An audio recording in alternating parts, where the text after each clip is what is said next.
bom in gan ai rồi bang bom kinh ai kinh thum buông một cây buông ngoài khâu rồi loài mi đây kinh ai kinh thum buông một cây buông ngoài khâu rồi loài mi tết na nang hay a khang đây the bui bui quang tu sini nang ta bắt lao na ke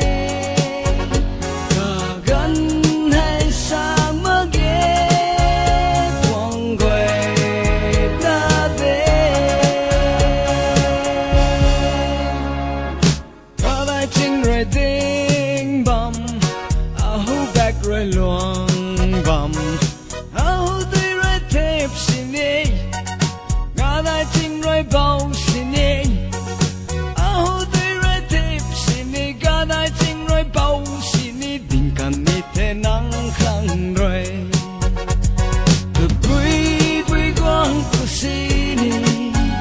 nàng ta bắt lao là ghê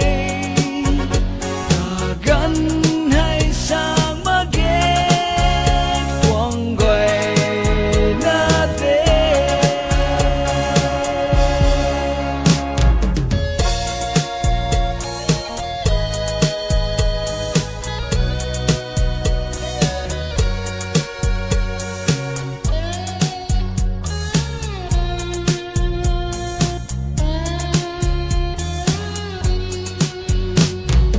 bụi phu quay rồi nu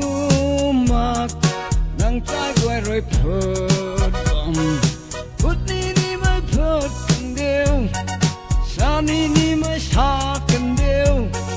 phút ni mới phớt cần đều sa ni mới sa cần đều giật bạc biết thay lối tây ni